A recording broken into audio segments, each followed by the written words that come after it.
ناظرین، اب سوال یہ پیدا ہوتا ہے کہ کیا علامات و اشراط الساعت کی سب سے آخری اور بڑی علامت و شرط دخان کے بارے میں کوئی شک و شبہ رہ جاتا ہے؟ نہیں، بالکل نہیں۔ اور ناظرین، آپ یہ بھی جان چکے کہ دخان انسانوں کے اپنے ہی مفسد اعمال کا رد عمل ہوں گی۔ ان کا ذمہ دار بذات خود انسان ہوگا۔ کیوں؟ کیونکہ زمین کا اختیار کسے دیا گیا؟ زمین کا اختیار تو انسان کو دیا گیا۔ زمین پر کسے خلیفہ بنایا گیا؟ نائب بنایا گیا۔ خلیفہ یعنی اختیار دیا گیا۔ قرآن میں بالکل واضح ہے کہ زمین کا اختیار انسان کو دیا گیا۔ اور جب آپ غور کریں تو زمین پر کتنی ہی مخلوقات ہیں، لا تعداد مخلوقات ہیں، تو کتنی مخلوقات ہیں جن کے پاس زمین کا اختیار ہے، جو زمین پر اپنی منمانیاں، اپنی مرضیاں کر سکتی ہیں۔ جب آپ غور کریں گے تو آپ کے سامنے حقیقت کھل کر سامنے آ جائے گی کہ واحد ایک ہی مخلوق ہے جس کو زمین پر اختیار حاصل ہے، جن کو باقی مخلوقات پر بھی اختیار حاصل ہے، اور وہ آپ ہیں، انسان۔ اور ناظرین، آپ یہ بھی جان چکے دخان انسانوں کے اپنے ہی مفسد اعمال کا رد عمل ہوں گی۔ ان کا ذمہ دار انسان بذات خود ہوگا۔ ان کا ذمہ دار بذات خود انسان ہوگا۔ اور ناظرین، کیا یہ دخان الساعت کی علام ہے؟ یعنی کیا یہ دخان الساعت کا علام ہے؟ یعنی یہ اس بات کی علامت ثابت ہوتی ہیں کہ الساعت ایک عظیم تباہی سر پر آ چکی جو کہ ان قریب آنے والی ہے۔ تو ناظرین، اس سوال کا جواب بھی بالکل واضح ہے کہ ہاں، بالکل یہ دخان الساعت کا علام ہے۔ مثلا جیسے اگر آپ کو کوئی بیماری لاحق ہو، اس بیماری کا علاج نہ کرنے سے وہ دن بدن بڑھتی ہے، اور پھر وہ اس بات کا اعلام یعنی علامت ہوتی ہے کہ ان قریب جسم موت کا شکار ہو جائے گا۔ یا بالکل ایسے ہی جیسے آپ کی گاڑی خراب ہو جائے اور آپ اس خرابی کو دور نہ کریں تو وہ خرابی بڑھتی جائے گی، اور اس بات کی علامت ہوگی کہ ان قریب گاڑی بالکل بیکار ہو جائے گی۔ بالکل اسی طرح ناظرین، ان دخان کی وجہ سے زمین آج جن جن تباہیوں کا شکار ہے، وہ تباہیاں دن بدن بڑھتی ہی چلی جا رہی ہیں، جو کہ چیخ چیخ کر اس بات کا اعلان کر رہی ہیں کہ الساعت ایک عظیم یعنی بڑی تباہی تمہارے سر پر آ چکی ہے۔ یوں دخان علامات الساعت میں سے ایک ہے، نہ صرف علامت بلکہ آخری اور بڑی علامات میں سے ایک۔ اس طرح ناظرین، کیا یہ دخان اشراط الساعت میں سے ہیں؟ یعنی وہ وجوہات جن وجوہات کی بنا پر الساعت آئے گی، عظیم تباہی آئے گی، کیا ان میں سے ایک یہ دخان ہیں؟ کیا ان میں سے ایک وجہ یہ دخان ہیں؟ تو ناظرین، اس سوال کا جواب بھی بالکل واضح ہے۔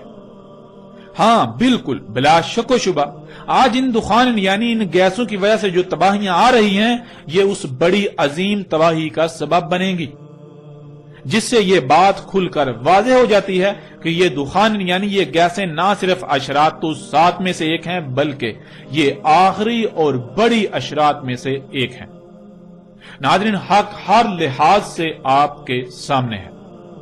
ہم سورہ دخان کی اگلی آیات پر بھی بات کریں گے اور سورہ دخان میں موجود بڑے بڑے رازوں اور حقائق سے بھی پردہ اٹھائیں گے، لیکن انا علینا بیانہ کے تحت، کیونکہ اس وقت ہمارا موضوع صرف اور صرف دخان ہے، اس لیے ہم نے صرف اور صرف اپنے موضوع کے تحت ہی بات کی۔ جیسے کہ مثال کے طور پر پیچھے ہم نے بات کی جب دخان انسانوں کو ڈانپ لیں گی، تب اللہ کہہ رہا ہے ھذا عذاب علیم۔ قرآن میں جو کچھ بھی موجود ہے یہ اللہ کی اول تا آخر تمام انسانوں یعنی ہر وقت کے انسانوں سے کی گئی گفتگو ہے، جو کہ آیات کی صورت میں موجود ہے۔ لیکن جب اللہ نے انسانوں سے گفتگو کی، یعنی جب اللہ انسانوں سے گفتگو کرتا ہے تو آیات نہیں بلکہ بینات کے ساتھ کلام کرتا ہے۔ اللہ نے جب انسانوں سے یہ کلام کیا، انسانوں سے یہ گفتگو کی، تو آیات نہیں بلکہ بینات کے ساتھ، یعنی ہر لحاظ سے کھول کھول کر بات کی، اور پھر عربی میں نہیں بلکہ ان کی اپنی زبان میں اللہ نے بات کی جیسے اس نے قانون بنا دیا۔ اللہ بالکل ایسے ہی کلام کرتا ہے جیسے اس کا قانون ہے۔ اللہ کیسے کلام کرتا ہے؟ اللہ کلام کرتا ہے، انسان چونکہ بشر ہیں تو انہی میں سے کسی بشر کا انتخاب کرتا ہے، اس بشر کے ذریعے اللہ تعالیٰ انہی کی زبان میں بات کرتا ہے۔ تو آج جب اللہ یہ کہہ رہا ہے ھذا عذاب علیم، تو یہ اللہ کیسے کلام کر رہا ہے؟ اس موضوع پر بھی ہم نے تفصیل سے بات نہیں کی، اس لیے کہ یہ ہمارا موضوع نہیں تھا۔ ہم نے صرف مختصراً اس کے اوپر بات کرتے ہوئے اپنے موضوع کے لحاظ سے، اپنے موضوع کے اعتبار سے بات کی اور آگے بڑھائی۔ تو چونکہ ہمارا یہ موضوع نہیں تھا، اس لیے ہم نے اس پر تفصیل سے بات نہیں کی، مگر یہ انتہائی اہم موضوع ہے، اور اس سمیت پوری سورہ دخان پر تفصیل کے ساتھ، اس میں جتنے بھی موضوعات ہیں تمام موضوعات پر تفصیل کے ساتھ بات ہوگی، لیکن انا علینا بیانہ کے تحت اللہ کے فضل مبین سے۔ ناظرین، ایک اور بات جو انتہائی اہم ہے، قرآن علامات الساعت کی سب سے آخری علامت عیسیٰ ابن مریم رسول اللہ صلی اللہ علیہ وآلہ وسلم کی بعثت کو قرار دیتا ہے، اور اشراط الساعت یعنی جن وجوہات کی بنا پر ساعت آئے گی، اشراط الساعت کی بنیادی طور پر سب سے آخری شرط انہی دخان کو قرار دیتا ہے۔ جب قرآن کی روشنی میں ساعت کی سب سے آخری شرط بھی ظاہر ہو چکی، تو وہ لوگ جو آج بھی دجال کے انتظار میں ہیں، ان سے سوال ہے کہ کیا دجال دخان کے بعد ظاہر ہونا تھا، یا پھر دجال تو بہت پہلے ظاہر ہونا تھا اور بہت بعد میں جا کر بالکل آخر پر دخان کا ظہور ہونا تھا؟ جب دجال کا ظہور بہت پہلے اور آخر میں دخان کا ظہور ہونا تھا، تو پھر دخان کے ظاہر ہو جانے کے بعد بھی جو لوگ دجال کا انتظار کر رہے ہیں، انہیں چاہیے کہ اپنی آنکھیں کھولیں اس سے پہلے کہ وہ دنیا اور آخرت میں عظیم ہلاکت کا سودا کر بیٹھیں۔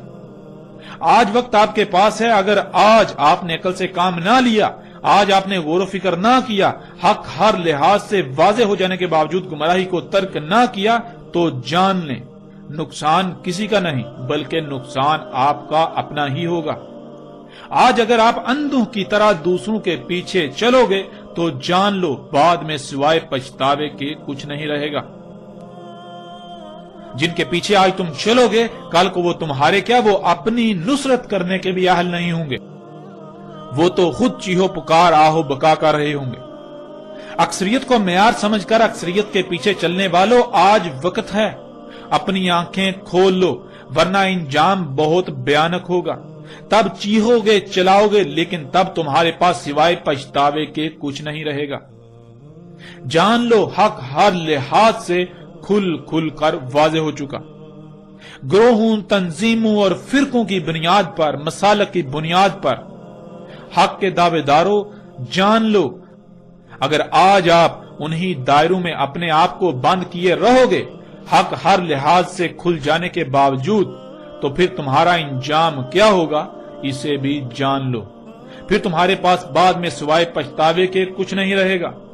اور اگر تم سچے ہو تو آؤ خود کو سچا ثابت کرو، اور اگر محض گالم گلوچ، الزام تراشی اور دوسروں کو حق سے روکنا ہی تمہاری سچائی کی علامت ہے، تو جان لو تم بدترین مشرک ہو۔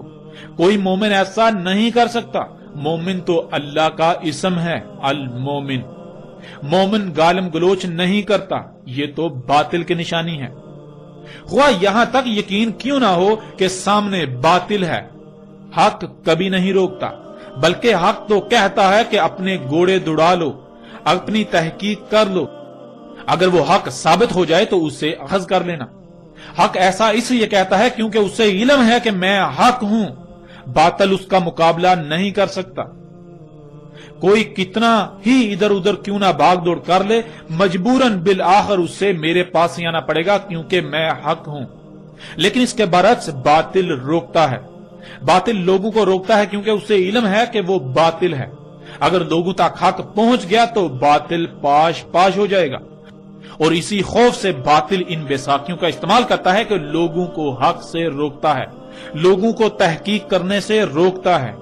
باطل کا ہمیشہ یہی رویہ رہا کہ وہ روکتا ہے، اور قرآن کھول کر دیکھ لو، پورے قرآن میں جہاں بھی روکنے کا ذکر آیا تو کہا گیا کہ شیطان روکتا ہے، اور اللہ نے جہاں بھی اپنی بات پیش کی تو وہاں شروع میں لفظ قد، لقد وَلَقَدْ کا استعمال کیا، اور کون نہیں جانتا کہ قد عربی میں کہتے ہیں اپنے گھوڑے دوڑا لو، اپنی طرف سے پوری تحقیق کر لو، جو بھی تمہارے سامنے حق کا دعویٰ کرتا ہے اس کو پرکھ لو، بالآخر تم پر یہ واضح ہو جائے گا کہ وہ باطل ہے اور حق میں ہوں، یہی حق ہے۔ یعنی تمہیں بالآخر مجبوراً واپس میری طرف ہی آنا پڑے گا۔ تو اے طرح طرح کے گروہوں، فرقوں، تنظیموں، مسالک اور اکثریت کے پیچھے چلنے والوں، طرح طرح کے عقائد و نظریات کو اخذ کر کے ان میں اپنے آپ کو بند کر کے انہی پر قائم رہنے والوں، اگر تم سچے ہو، اس حق کی مخالفت کرنے والوں اگر تم سچے ہو، اور پھر تم بھی یہی کرتوت کر رہے ہو، لوگوں کو روکتے ہو، تو جان لو تمہارے کذاب و باطل ہونے کے لیے تمہارا یہی عمل کافی ہے جو حق اور باطل کے درمیان فرق کرتا ہے۔ تم حق نہیں ہو سکتے، تم سچے نہیں ہو سکتے۔ اگر تم سچے ہوتے تو تم ایسا ہرگز نہ کرتے۔ حق تو ببانگے دہل اعلان کرتا ہے، وہ کہتا ہے اپنے گھوڑے دوڑا لو، اپنی تحقیقات کر لو۔ جو باطل ہوتا ہے وہ روکتا ہے لوگوں کو تحقیق کرنے سے، کیونکہ اسے علم ہے کہ اگر لوگوں نے تحقیق کی، انہوں نے فلاں کی بات سنی، انہوں نے فلاں کی بات سنی، وہ ادھر گئے، انہوں نے ادھر رخ کیا، اس کی بات سنی، تو کہیں ایسا نہ ہو کہ وہ واقعتاً حق ثابت ہو جائے اور میری جڑیں کھد جائیں۔ باطل کو یہ خوف ہوتا ہے، اسی وجہ سے وہ لوگوں کو حق سے روکتا ہے۔ تو جان لو جب دخان بھی آ چکی تو آج بھی تم دجال کے انتظار میں ہو، لہذا اپنی عقلوں کا علاج کراؤ، اس سے پہلے کہ وہ وقت آ جائے جب تم خود اپنی عقلوں پر ماتم کرنا شروع کر دو اور وقت ہاتھ سے نکل چکا ہو۔ ناظرین، حق الحمدللہ اللہ کے فضل سے ہر لحاظ سے آپ کے سامنے ہے۔ اور ناظرین، قرآن میں اور بھی بہت سے ایسے پہلو ہیں جن پہلو سے دخان پر مزید جتنی جی چاہے بات کی جا سکتی ہے، لیکن ہمارا مقصد موضوع کو لمبا کرنا نہیں بلکہ اسے لوگوں پر بالکل کھول کھول کر واضح کرنا ہے، جو کہ الحمدللہ اللہ کے فضل سے احسن طریقے سے ہو چکا۔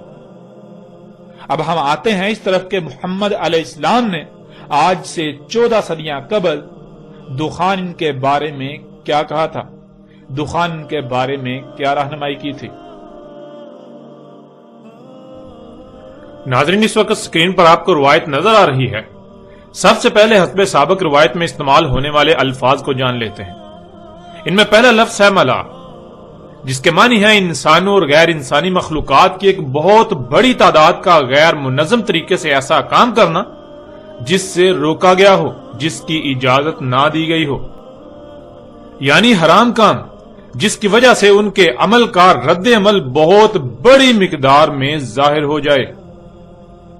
اور ملا اسے بھی کہتے ہیں جسے دوسروں پر اختیار و سلطان حاصل ہوتا ہے، مثلا جیسے انسانوں میں سے وہ لوگ جنہیں سلطان حاصل ہوتا ہے، جیسے کہ حکومتی عہدوں پر فائز لوگ، بااثر ترین لوگ، رہنما وغیرہ، خواہ وہ سیاسی ہوں یا مذہبی۔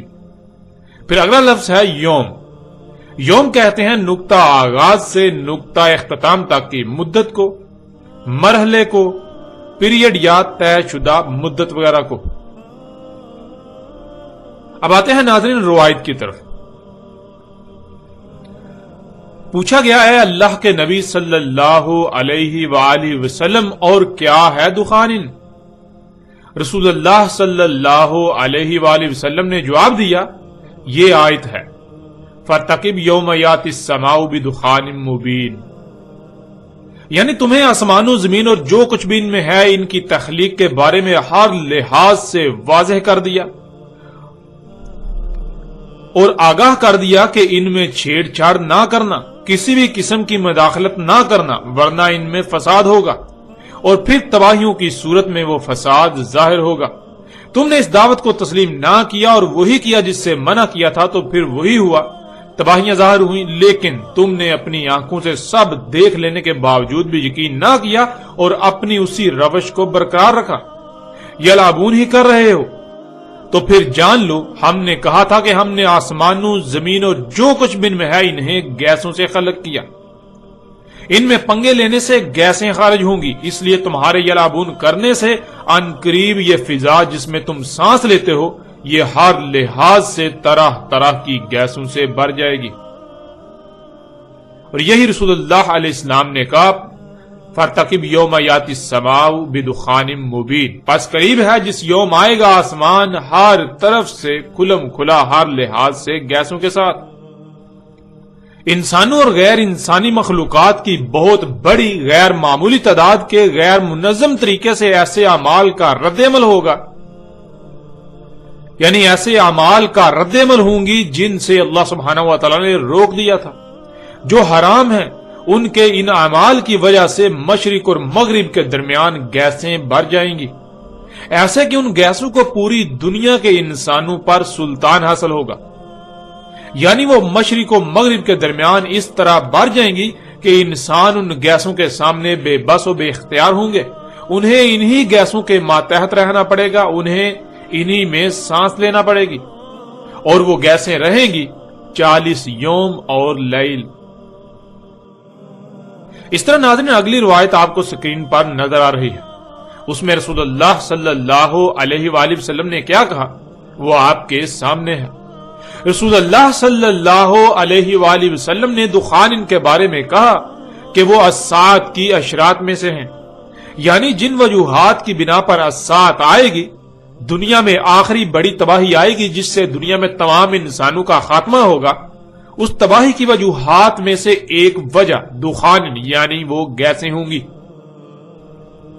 جب دخان یعنی گیسیں ظاہر ہوں گی تو ان کے بعد اشراط الساعۃ میں سے کوئی بھی شرط باقی نہیں بچے گی، یعنی دخان الساعۃ کی سب سے آخری شرط ہے، اور یہ کہ دخان یعنی وہ گیسیں رہیں گی زمین میں 40 یوم۔ انسانوں اور غیر انسانی مخلوقات کی بہت بڑی غیر معمولی تعداد کے غیر منظم طریقے سے ایسے اعمال کا رد عمل ہوں گی جن سے اللہ سبحانہ و تعالی نے روک دیا، جو حرام ہیں۔ ان کے ان اعمال کی وجہ سے وہ گیسیں زمین و آسمان کے درمیان بھر جائیں گی، ایسے بھر جائیں گی کہ انہیں سلطان حاصل ہوگا، یعنی زمین و آسمان کے درمیان ان گیسوں کی موجودگی ایسے ہوگی جیسے کہ وہ گیسیں راج کر رہی ہوں گی۔ ناظرین، محمد رسول اللہ علیہ السلام نے دخان کے بارے میں جو باتیں بتائیں وہ آپ کے سامنے ہیں۔ پہلی بات یہ کہ وہ گیسیں انسانوں اور غیر انسانی مخلوقات کی بہت بڑی غیر معمولی تعداد کے غیر منظم طریقے سے ایسے اعمال کا رد عمل ہوں گی کہ جن سے اللہ سبحانہ و تعالی نے روک دیا، جو حرام ہیں۔ تو ناظرین غور کریں، کیا یہ گیسیں انسانی اور غیر انسانی مخلوقات کی غیر معمولی بڑی مقدار کے غیر منظم طریقے سے کیے جانے والے اعمال کا رد عمل نہیں ہے؟ حقیقت آپ کے سامنے ہے، جسے آپ آج اپنی آنکھوں سے دیکھ رہے ہیں۔ جہاں انسان اپنی ضرورت کی اشیاء خلق کرنے کے لیے کارخانوں سے طرح طرح کی زہریلی گیسوں کو خارج کر رہے ہیں، تو وہی غیر انسانی مخلوقات یہ انسان کے اپنے ہی ہاتھوں سے خلق کردہ مشینیں طرح طرح کی زہریلی گیسیں خارج کر رہی ہیں، اور یہ سب آج آپ اپنی آنکھوں سے ہوتا ہوا دیکھ رہے ہیں۔ نہ صرف دیکھ رہے ہیں بلکہ آج آپ خود بھی اس میں شامل ہیں۔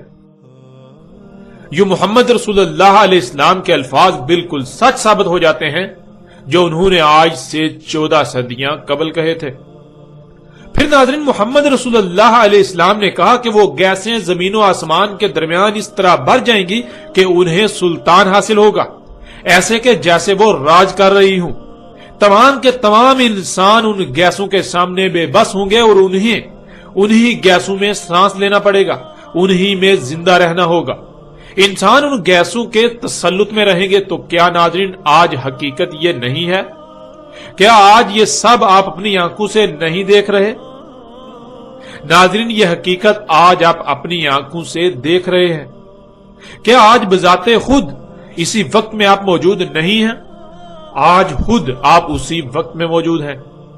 جس فضا میں آپ سانس لے رہے ہیں، آپ اسی میں زندہ رہنے پر مجبور ہیں۔ وہ فضا ہر لحاظ سے، ہر طرف سے، ہر طرح سے، طرح طرح کی گیسوں سے بھر چکی ہے، اور آپ ان گیسوں کے سامنے بے بس ہیں۔ کیا یہ گیسیں آپ پر راج نہیں کر رہی؟ کیا انہیں سلطان حاصل نہیں ہے؟ حقیقت ہر لحاظ سے آپ کے سامنے ہے۔ پھر ناظرین محمد رسول اللہ علیہ السلام نے کہا کہ دخان یعنی وہ گیسیں 40 یوم رہیں گی. یوم کے معنی دن کے کیے جاتے ہیں جو کہ بالکل غلط ہیں. ہم گزشتہ ایک ساتھ میں یہ واضح کر چکے اور پیچھے بھی ہم پہلے ہی اس لفظ کی وضاحت کر چکے کہ یوم کہتے ہیں نقطہ آغاز سے انجام تک کے وقت کو، ایک مرحلے کو، پیریڈ کو، طے شدہ مدت وغیرہ کو. دخان قرب قیام الساعت ظاہر ہونے والی گیسیں جو پوری دنیا کی فضا میں بھر جائیں گی وہ 40 یوم تک رہیں گی. اور ناظرین حیران کن طور پر دوسری طرف محمد رسول اللہ علیہ السلام نے دجال کے زمین پر ٹھہرنے کی مدت بھی 40 یوم ہی بتائی، اور پھر یہ بھی واضح کر دیا کہ دجال کی جنت گرد و غبار والی ہوگی.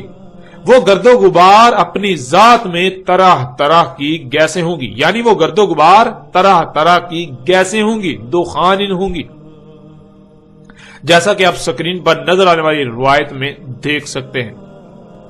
رسول اللہ صلی اللہ علیہ وآلہ وسلم نے کہا اس کے یعنی دجال کے ساتھ ہوگی جنت کی مثل اور آگ کی مثل، اور اس کی جنت غبار والی ہوگی جو دخان ہوں گی، یعنی طرح طرح کی گیسیں ہوں گی.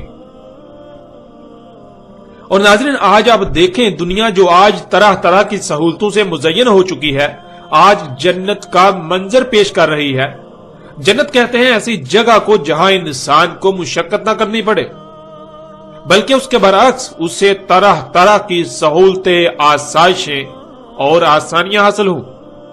تو ناظرین کیا آج پوری دنیا انسان کی خلق کردہ طرح طرح کی ان مخلوقات سے نہیں بھر چکی جنہیں انسان آج آسانیاں، سہولتیں اور آسائشوں کا نام دیتے ہیں؟ کیا آج پوری دنیا انسان کی خلق کردہ طرح طرح کی آسانیوں، سہولتوں، آسائشوں سے مزین نہیں ہو چکی؟ دنیا جنت نہیں بن چکی؟ ایسی جگہ جہاں انسان کو مشقت نہیں کرنا پڑتی. مشقت انسان کے برعکس مشینیں کر رہی ہیں. دجال مشقت کر رہا ہے جو کہ دھوکے کی جنت ہے، یعنی یہ جنت حقیقت میں جہنم ہے، کیونکہ جنہیں آج انسان اپنے لیے فائدے، سہولتیں، آسائشیں، آسانیاں یعنی مسیحا سمجھ رہا ہے، انہی کی وجہ سے یہ زمین ان قریب جہنم بن جائے گی. اس لیے یہ دجال جنت ہے. اور ناظرین ذرا غور کریں، کیا یہ دجال جنت گرد و غبار والی نہیں ہے؟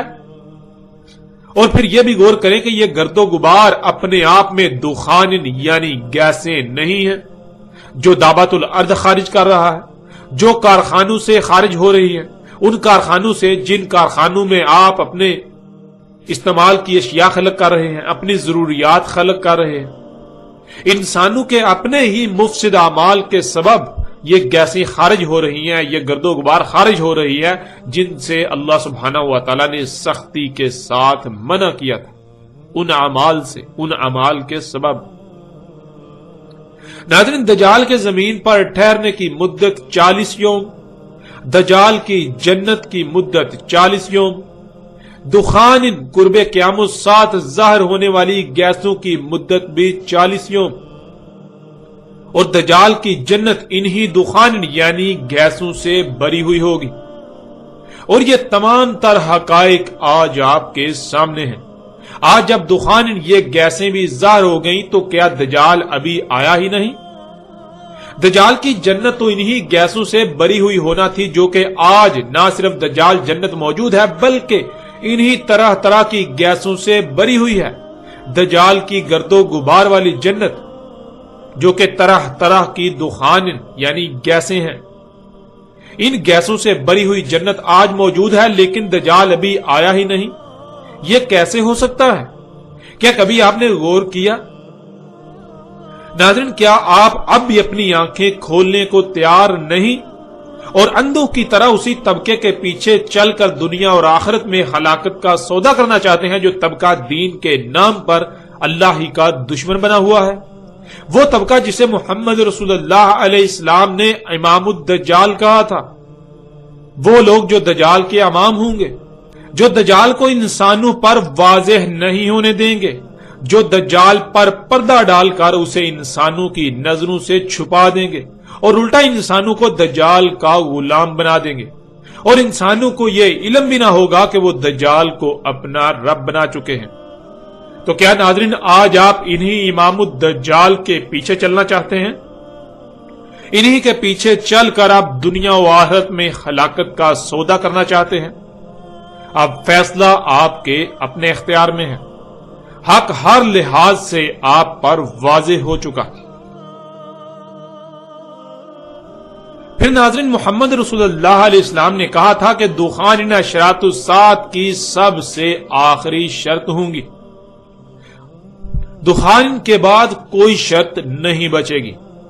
تو ناظرین غور کریں، جب اشراط الساعۃ کی سب سے آخری شرط بھی ظاہر ہو چکی تو جو اس سے پہلے ظاہر ہونا تھا کیا وہ ظاہر نہیں ہوئی ابھی تک؟ ایسا کیسے ہو سکتا ہے کہ جسے سب سے آخر میں ظاہر ہونا تھا وہ ظاہر ہو چکی، مگر جو اس سے پہلے ظاہر ہونا تھی وہ ابھی ظاہر ہی نہ ہوئی؟ وہ سب ظاہر ہو چکی، لیکن انہی کو نظر آئیں گی جو واقعاتاً اللہ کے قانون میں مومن ہے، نہ کہ اپنی زبان سے مومن ہونے کے دعوے دار اور اللہ کے قانون میں بدترین مشرک۔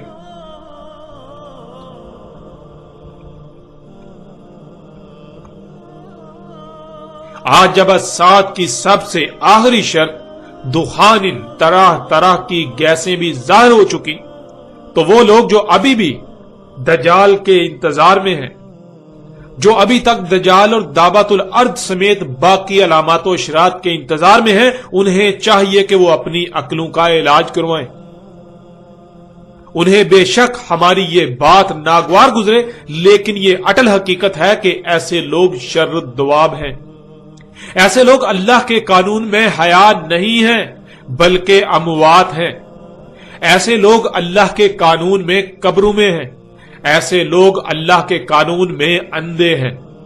حق اس قدر واضح ہونے کے باوجود بھی اگر انہیں نظر نہیں آتا تو پھر جان لیں ان قریب انہیں نظر آئے گا، لیکن فرق یہ ہوگا کہ تب انہیں کہا جائے گا کہ اب انکار کرو، لیکن تب ماننے کی ضد کریں گے کہ ہم مانتے ہیں یہ حق ہے، ہاں ہم مانتے ہیں یہ حق ہے، لیکن تب ماننا کوئی نفع نہیں دے گا۔ وہ ماننا فرعون کے ماننے کی مثل ہوگا۔ اور اے پوری دنیا کے انسانوں، یہ بھی جان لو وقت ختم ہو چکا۔ بہت جلد تم اپنی آنکھوں سے وہ دیکھنے والے ہو کہ تمہاری آنکھیں پھٹی کی پھٹی رہ جائیں گی۔ آج وقت ہے اپنی آنکھیں کھول لو، ورنہ اپنے کان کھول کر سن لو کہ تمہارے ساتھ بھی بالکل وہی ہونے والا ہے جو قوم عاد کے ساتھ ہوا، جو قوم سمود کے ساتھ ہوا، اور جو قوم نوح کے ساتھ ہوا۔ عذاب عظیم تمہارے سر پر آ چکا ہے، القاریہ تمہارے سر پر آ چکی ہے، پھر اس سے تھوڑی ہی دیر بعد الساعۃ بھی تمہارے سر پر آ چکی ہے۔ ناظرین الحمدللہ اشراط الساعۃ کی سب سے آخری شرط دخان ان پر ہر لحاظ سے کھل کر بات ہو چکی، اور ہر لحاظ سے ہر پہلو سے حق واضح ہو چکا، جس کا انکار اب کسی کے لیے بھی ممکن نہیں رہا سوائے اتمام حجت کے۔ اب ناظرین فیصلہ آپ کے ہاتھ میں ہے، آیا آپ اس حق کو تسلیم کرتے ہیں اور دنیا اور آخرت میں فلاح کا سودا کرتے ہیں، یا پھر آپ حق ہر لحاظ سے واضح ہو جانے کے باوجود بھی اسے نظر انداز کرتے ہیں اور دنیا و آخرت میں اپنے لیے ہلاکت کا سودا کرتے ہیں، عذاب عظیم کا سودا کرتے ہیں۔ اب ناظرین آئندہ ہم بات کریں گے اس آگ پر جسے قرب قیام الساعۃ ظاہر ہونا تھا اور انسانوں کو شام میں اکٹھا کرنا تھا۔